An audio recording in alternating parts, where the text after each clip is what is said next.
नमस्कार, मैं हूं दीपाली राणा। आप देख रहे हैं कल का बाजार और आपके स्टॉक स्पेसिफिक सवाल, आपके तमाम क्वेरीज इस शो में हम करेंगे शामिल। आप अपने सवाल पूछ सकते हैं। नोट कीजिए सबसे पहले तरीका कैसे आप पार्टिसिपेट कर सकते हैं शो में अपनी क्वेरीज रिलेटेड क्वेश्चंस को पूछने के लिए। आप व्हाट्सएप के थ्रू या सोशल प्लेटफॉर्म्स के थ्रू कनेक्ट कर सकते हैं। 7045220000 हमारा व्हाट्सएप नंबर है। ये शो आप सोशल प्लेटफॉर्म्स पर देख भी सकते हैं, अपने क्वेश्चन पोस्ट भी कर सकते हैं #AskAwaz लिखकर। तो ये रहा इस शो में पार्टिसिपेट करने का तरीका। अब बात करते हैं आपकी क्वेरीज की। सबसे पहले इंट्रोड्यूस कराते हैं आज के मेहमान से। आज आपकी सभी क्वेरीज को आंसर करने के लिए manasjaiswal.com के फाउंडर मानस जायसवाल बने हुए हैं। मानस नमस्कार, स्वागत है आपका। पहले तो लेकर आते हैं रिकैप एक सेशन का और उसके बाद स्ट्रैटेजीज पर भी करेंगे बातचीत। कारोबारी हफ्ते के पहले दिन शेयर बाजार में जोरदार तेजी दिखी गई। सेंसेक्स 443 पॉइंट चढ़ा तो निफ्टी ने 122 पॉइंट की बढ़त हासिल की। बाजार में ज्यादा तेजी हमने बैंकिंग स्टॉक्स में देखी। निफ्टी बैंक 670 अंक चढ़कर 56,953 पर क्लोज है, वो भी डेज हाई पर। Metals, realty, auto, mid cap stocks में बाइंग थी। IT, FMCG, oil and gas में थोड़ा दबाव रहा। निफ्टी के 50 में से 29 स्टॉक्स और सेंसेक्स के 30 में से 18 शेयर्स में तेजी देखने को मिली आज के सेशन में। एफआईज ने हालांकि बिकवाली की है 1681 करोड़ की। डीआईज ने लेकिन जमकर खरीदारी की है 3578 करोड़ की। अब ये रही सेशन की मार्केट क्लोजिंग, लेकिन अगले सेशन की कैसे करनी है तैयारी, इस पर करते हैं बातचीत। मानस नमस्कार, बताइए पहले तो क्या राय रहेगी निफ्टी, बैंक निफ्टी पर अगले सेशन के लिए? क्या ट्रेडिंग स्ट्रैटेजी रेकमेंड करेंगे? नमस्कार दीपाली जी। तो देखिए, निफ्टी ने एक करीब अगर हम देखें तो 600 पॉइंट के करेक्शन के बाद फाइनली 50 डे मूविंग एवरेज पे सपोर्ट तो लिया है, लेकिन अभी तक रिवर्सल का कंफर्मेशन चार्ट्स पे देखने को मिला नहीं है निफ्टी में। इसलिए थोड़ा वेट करेंगे। अगर कल 25,200 250 के ऊपर निफ्टी सस्टेन करेगा तो फिर एग्रेसिव होकर खरीदारी करेंगे, क्योंकि उस केस में 25,600 25,650 की रेंज आपको देखने को मिल सकती है। लेकिन आज के पैटर्न को देख के ये तो लगता है कि एक शॉर्ट टर्म बॉटम बना है, इसलिए अपनी लॉन्ग पोजीशन में आप बने रह सकते हैं। आपको जो स्टॉप लॉस लगाना है वो 24,850 के आसपास का रहेगा। 24,850 के स्टॉप लॉस से अपनी लॉन्ग पोजीशन में बने रहिए। लेकिन कॉन्फिडेंस बैंक निफ्टी में आता है, क्योंकि यहाँ पर 20 डे और 10 डे मूविंग एवरेज रीगेन हो गए हैं। मेरा समझना है कि इंडाइसेस में अगर एक ट्रेड लेना हो तो बैंक निफ्टी में होगा। लॉन्ग साइड पे 56,600 के स्टॉप लॉस से खरीदारी करने की राय रहेगी। मेरा समझना है कि जो पिछला हाई 57,500 था, बैंक निफ्टी उसको टच कर सकता है। स्टॉक स्पेसिफिक स्ट्रैटेजी क्या रहेगी आपकी? तो देखिए, दो रिकमेंडेशन है। पहला तो यूपीएल पे खरीदारी करने की राय रहेगी। यूपीएल में 700 रुपए पे काफी समय से स्टॉक रेजिस्टेंस फेस कर रहा था, बट फाइनली 700 का आंकड़ा ब्रेक हुआ, वहां पर काफी बढ़िया वॉल्यूम देखने को मिले। तो आज के मूव को तो एक ब्रेकआउट मूव की तरह देखना चाहिए। 704 के स्टॉप लॉस से खरीदारी करेंगे। 735 735 तक के टारगेट्स पॉसिबल है। और जो दूसरा स्टॉक है वो आईसीआईसीआई बैंक का है। देखिए, आईसीआईसीआई बैंक में भी हम काफी समय से कंसोलिडेशन देख रहे थे, लेकिन आज हमें एक प्राइस और volume, price and volume breakout देखने को मिला है। एक ट्रायंगुलर फॉर्मेशन का ब्रेकआउट है, वॉल्यूम्स बेहतर देखने को मिले हैं, इसलिए आईसीआईसीआई बैंक में भी खरीदारी करेंगे। 1449 का स्टॉप लॉस लगा लेंगे। 1495 के टारगेट्स पॉसिबल है। तो यूपीएल और आईसीआईसीआई बैंक के ट्रेड्स आपको रेकमेंड किए गए हैं, लेकिन चलिए अब सवाल जवाब के सिलसिले को शुरू करते हैं। प्रथमेश पहले व्यूअर बेंगलुरु से कनेक्टेड है। प्रथमेश, गुड इवनिंग, पूछिए सवाल। Good evening madam. मेरा सवाल ये है कि मेरे पास 200 शेयर वेदांता का है 417.5 के रुपीस में। और दूसरा सवाल बीएल 202 शेयर से 318.25, इस दोनों को होल्ड करना है या बेचना है, वो पूछना है। बीएल में आपका परचेजिंग प्राइस 318 के आसपास है? 318 के पास, यस। ओके, और आपका ये इन्वेस्टमेंट है या ट्रेडिंग पॉइंट ऑफ व्यू था? क्या स्ट्रैटेजी रही आपकी? मैं लॉन्ग टर्म इन्वेस्टमेंट का ही सोच रहा हूँ madam. Okay, long term view BL 318, 400 पर बंद हुआ आज। वेदांता 417, ये भी 36 रुपए का फायदा इनको पर स्टॉक दे रहा है। क्या सजेशंस?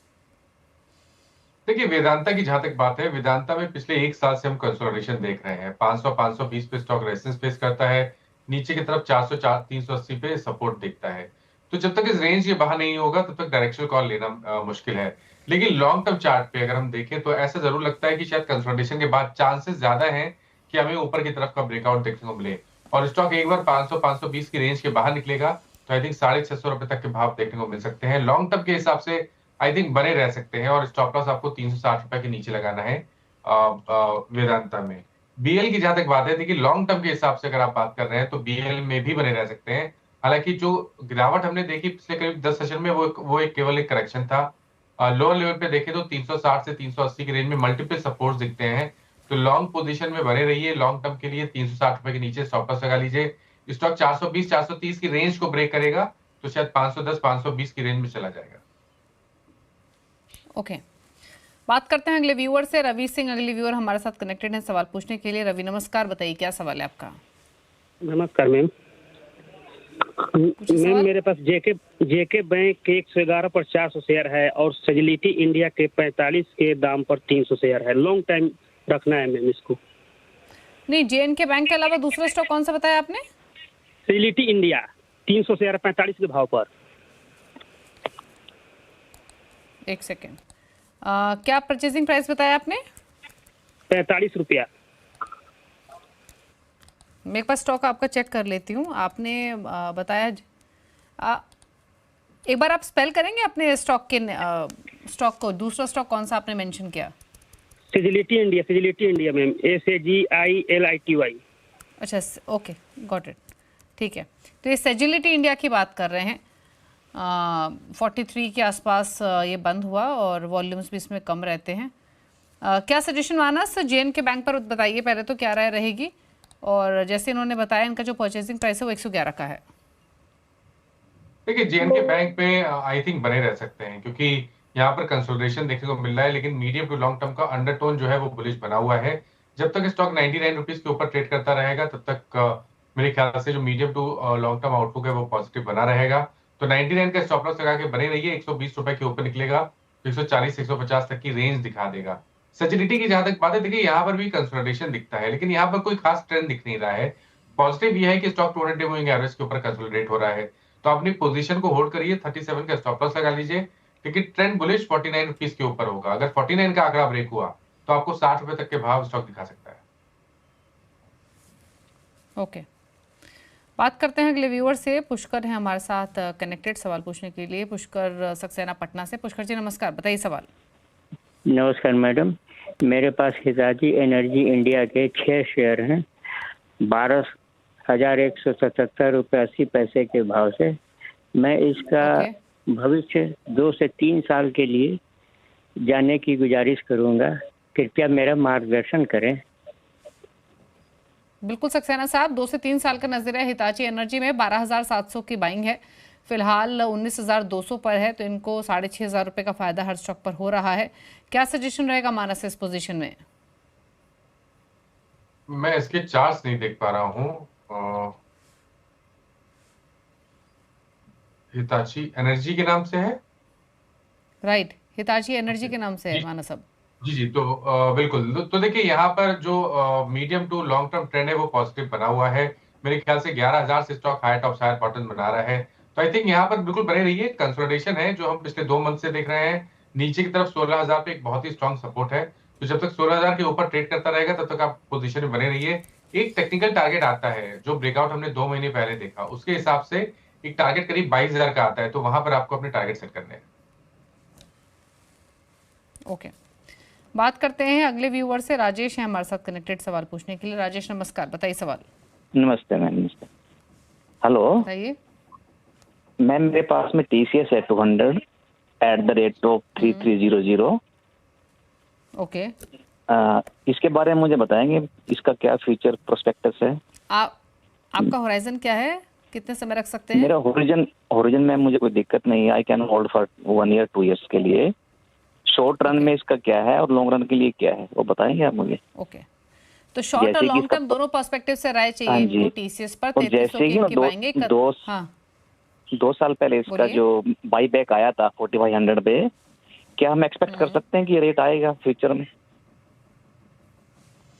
मानस क्या सजेशंस TCS?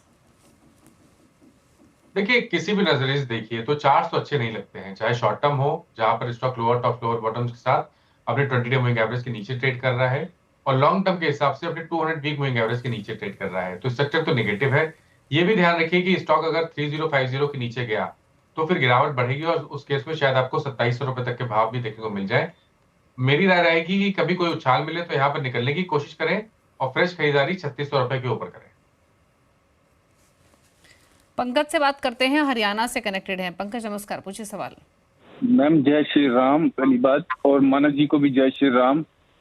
मैम मेरा क्वेश्चन है गुजरात फ्लोरोकेमिकल पे मैंने ये दिसंबर में लिए थे मैम 4200 के रेट पे 300 शेयर।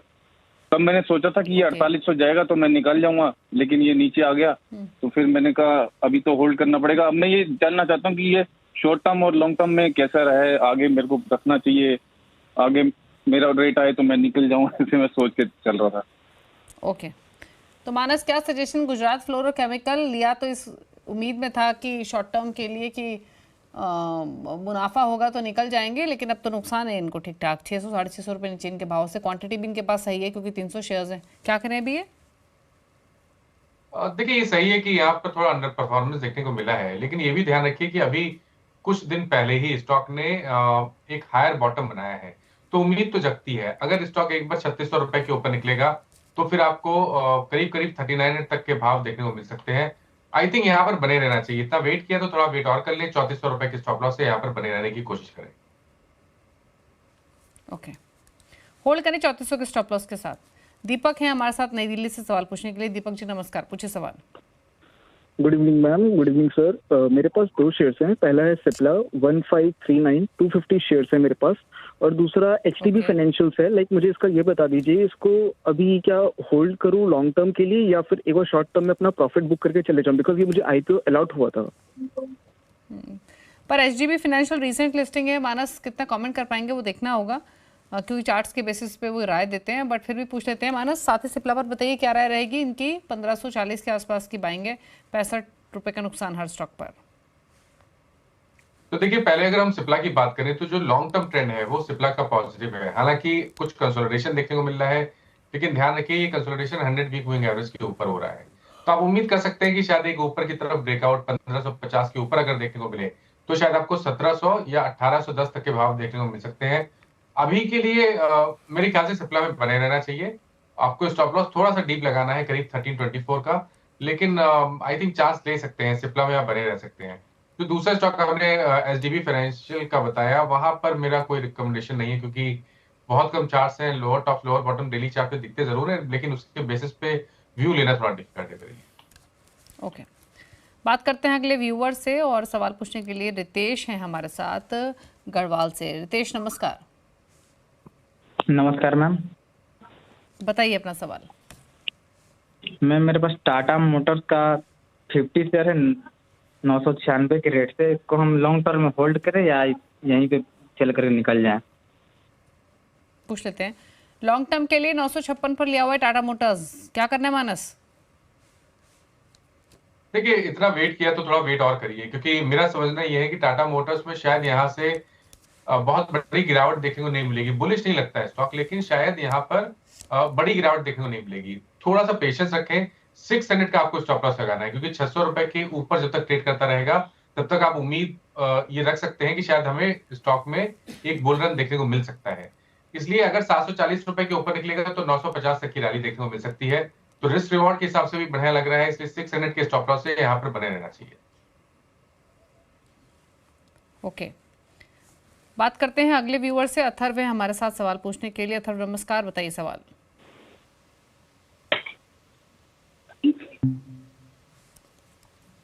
अथर्व सवाल पूछिए प्लीज अपना।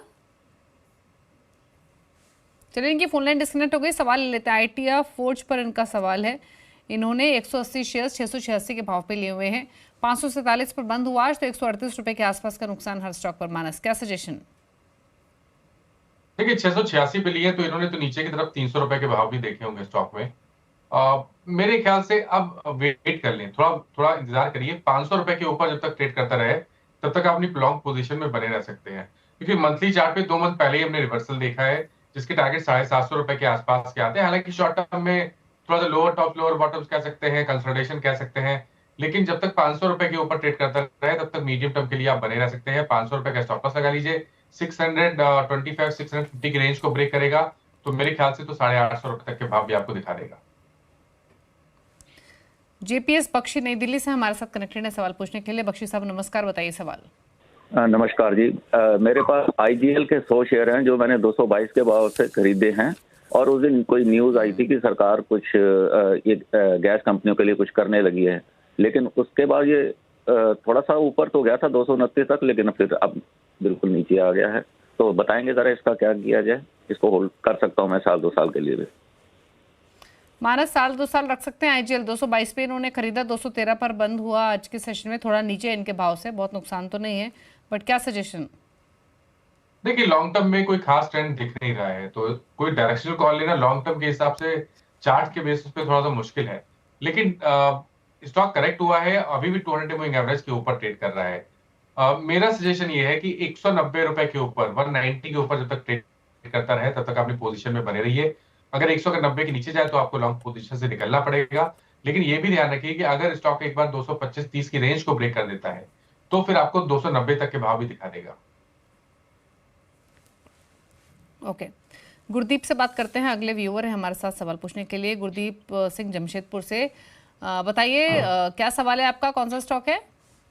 जी मैं, मेरा टाटा पावर है, तो 1750 क्वांटिटी है, एवरेज प्राइस है मेरा 385 की, तो मैं लॉन्ग टर्म के रखता हूँ 5 साल के लिए। लॉन्ग टर्म रख सकते हैं, 1750 शेयर्स है जी। और मैंने एक और स्टॉक है इन्फीबीम एवेन्यू, वो मेरे पास 2000 क्वांटिटी है एट रेट 28, तो दोनों में मुझे बताइए मेरा लॉन्ग टर्म व्यू है। Long term view Tata power बताइए मानस, पहले क्या करें? 385 की इनकी बाइंग है, 401 पर बंद हुआ, 16 रुपए ऊपर है, लेकिन रख सकते हैं साल 2 साल। एक इन्फीबीम का इन्होंने जिक्र किया, अगर ट्रैक करते हैं तो बताइए 28 की बाइंग। तो देखिए पहले हम टाटा पावर की बात करें तो ये सही है कि टाटा पावर अच्छा खासा रिकवर किया है। 330 रुपए से रिकवर करना शुरू किया था, अब 415 की रेंज में ट्रेड कर रहा है। लेकिन अभी भी मंथली चार्ट को देखें तो वहां कहीं कॉन्फिडेंस नहीं आ रहा है कि इस स्टॉक को लॉन्ग टर्म के लिए अपने पोर्टफोलियो में रखना चाहिए। तो थोड़ा वेट करें, अभी तक कोई रिवर्सल का साइन लॉन्ग टर्म चार्ट पे नहीं है। मेरे ख्याल से 375 रुपए के ऊपर ट्रेड करता रहे तब तक आप बने रहिए, लेकिन अगर 375 के नीचे फिसल जाए तो आपको अपनी लॉन्ग पोजीशन से निकल जाना चाहिए। ओके, बात करते हैं ऋत्विक से, अगले व्यूअर हैं हमारे साथ सवाल पूछने के लिए गुजरात से। ऋत्विक नमस्कार, बताइए सवाल। नमस्कार मैम। नमस्कार मानस सर। सर मेरे पास आरआर केबल के 100 शेयर है 903 की भाव पे, तो क्या मैं इसमें प्रॉफिट बुकिंग करके इसी सेक्टर की दूसरी कंपनी है पॉलीगैप, उसमें काफी अच्छा मोमेंटम है, तो उसमें शिफ्ट कर जाऊं या इसी में बना रहूं? ठीक है, क्या करें मानस? मुनाफा तो इनको ठीक ठाक है, 500-550 रुपए का फायदा हो रहा है, क्या करें आरआर केबल में? तो देखिए आप एक स्ट्रॉन्ग स्ट्रक्चर वाले स्टॉक में है, मेरे ख्याल से तो बने रहना चाहिए। 1250 के नीचे आपको स्टॉप लॉस लगा के पोजीशन को होल्ड करना है। जिस तरह के चार्ट्स वीकली और मंथली चार्ट्स पे जो पैटर्न बन रहे हैं उसके बेसिस पे अगर एक टारगेट सेट करने हो तो करीब 1700 से लेकर 1750 के आसपास के आते हैं। आई थिंक चांस लेना चाहिए, बने रहिए और 1250 के नीचे स्टॉप लॉस लगा लीजिए। ओके, वासुदेवन अगले व्यूअर चेन्नई से कनेक्टेड है। वासुदेवन जी नमस्कार, बताइए सवाल। या good evening, I am calling from Chennai. मेरे को जीई पावर में जानकारी चाहिए। I am holding 500 shares. Purchasing price आपका? Sir I am holding 500 GE power share hold कर रहा हूँ, मेरे को उसका जानकारी चाहिए। मेरा प्राइस है 310। 310 खरीदारी का भाव है, 300 के आसपास बंद हुआ, क्या करें जीई पावर में मानस? तो देखिए थोड़ा सा डिसअपॉइंट किया है स्टॉक ने आज, क्योंकि पिछले मंथ ही स्टॉक ने अपने 200 मूविंग एवरेज को रीगेन कर लिया था, उसके बाद हम कंसोलिडेशन देख रहे थे, लेकिन आज स्टॉक अपने 200 मूविंग एवरेज के नीचे फिसला है। तो थोड़ा कॉशियस अप्रोच रहेगी, आपको स्टॉप लॉस लगाना है 270 रुपए के नीचे, पोजीशन में बने रहिए। उम्मीद कर सकते हैं कि अगर लोअर लेवल पे सपोर्ट लेके वापस रिकवरी देखने को मिली और स्टॉक ने 340 के आंकड़े को ब्रेक किया, उसके ऊपर निकला, तो फिर आपको 400-425 तक के टारगेट देखने को मिल जाएंगे। अभी के लिए बने रहने की सलाह है और 270 रुपए का स्टॉप लॉस लगाना चाहिए। होल्ड करने की सलाह है 270 के स्टॉप लॉस के साथ जीई पावर। रुक रहे इसी के साथ एक ब्रेक के लिए, ब्रेक के बाद कुछ और क्वेश्चंस मानस हमारे साथ बने हुए हैं, चल वापस आते हैं।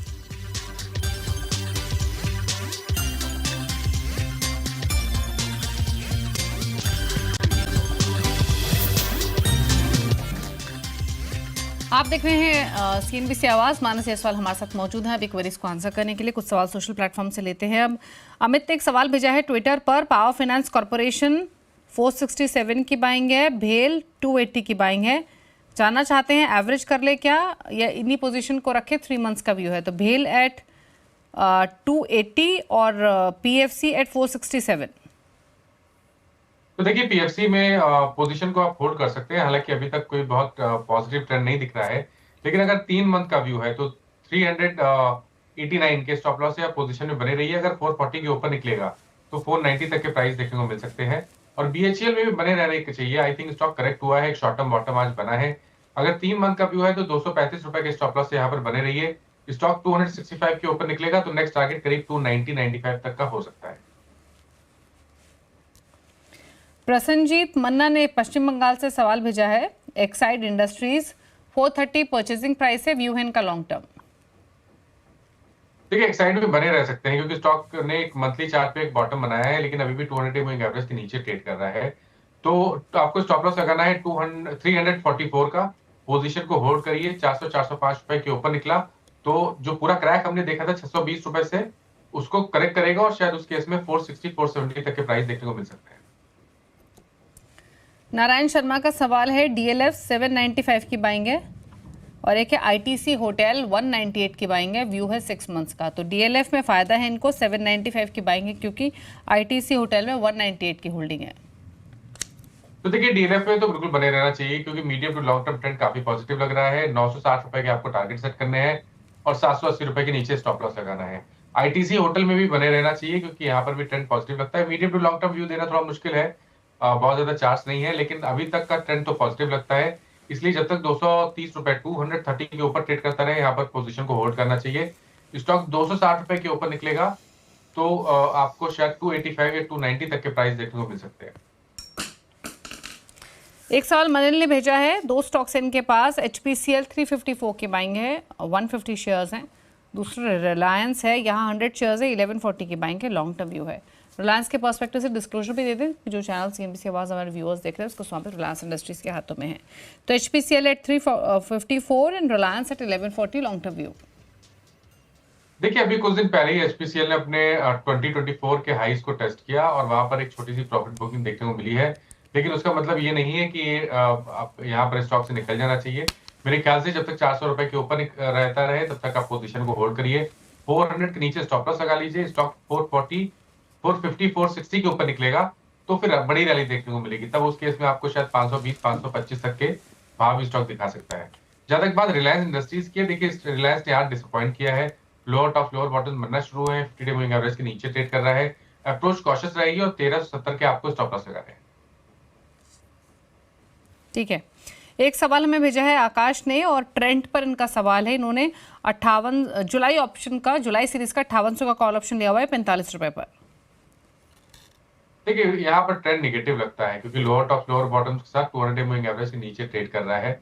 मेरी राय रहेगी कि अपने जो कॉल ऑप्शन आपने लिया हुआ है उसमें आपको एक 52-75 का स्टॉप लॉस लगाना है। अगर ट्रेंड 52-75 के नीचे जाए तो लॉन्ग पोजीशन से निकल जाना है। ऊपर की तरफ कभी बाउंड बैक देखने को मिले और स्टॉक 5600 के आसपास आए तो वहां पर आपको अपनी कॉल पोजीशन से एग्जिट करना चाहिए। ओके, कुछ सवाल फेसबुक से लेते हैं और एक सवाल हमें बीएससी पर भेज रहे हैं पंकज और एक आईरिडा पर। बीएससी के 150 शेयर्स है, 2330 की बाइंग है। आईरिडा के 1000 शेयर 150 की बाइंग है। 3 इयर्स प्लस का होराइजन है। तो देखिए अगर टाइम फ्रेम बड़ा है आपके पास तो बीएससी में आप बने रह सकते हैं, क्योंकि मेरा भी समझना है कि अगर लॉन्ग टर्म के लिए एक सवा साल के लिए स्टॉक को होल्ड किया जाए तो शायद आपको यहाँ से तो बेहतर प्राइस देखने को मिल सकते हैं। तो थोड़ा रिस्क जरूर है आपको, क्योंकि स्टॉप लॉस थोड़ा डीप लगाना पड़ेगा 2000 रुपए के नीचे। लेकिन लॉन्ग टर्म में शायद 1 से 1.5 साल में आप उम्मीद कर सकते हैं कि यहाँ पर 3500 से लेकर 3700 तक की रैली देखने को मिल सकती है। इसलिए अभी तक का ट्रेंड पॉजिटिव लगता है, इसलिए 2000 के स्टॉप लॉस से बीएससी में बने रहिए। इरिडा में कभी भी कोई उछाल मिले तो वहां पर निकलने की कोशिश करिए और यहाँ पर फ्रेश खरीदारी 190 रुपए के ऊपर ही करनी है। चलिए, तो ये रही राय आईरिडा पर। 157 पर बंद हुआ आज के सेशन में। चलिए, सवाल तो इतने शामिल करेंगे। मानस का क्लोजिंग कमेंट। तो देखिए जिन स्टॉक्स के बारे में बात हुई, किसी भी स्टॉक में मेरा पर्सनल पोजीशन नहीं है, बट इनमें से कुछ स्टॉक हम लोग रिकमेंड करते रहते हैं अपने क्लाइंट्स को, तो क्लाइंट्स के पास पोजीशन हो सकती है। शुक्रिया आपका आने के लिए शो में और सभी क्वेरीज को आंसर करने के लिए। इसी के साथ है शो में तो इतना ही। ब्रेक के उस पर भी खबरें जारी हैं सीएनबीसी आवाज़ पर। नमस्कार।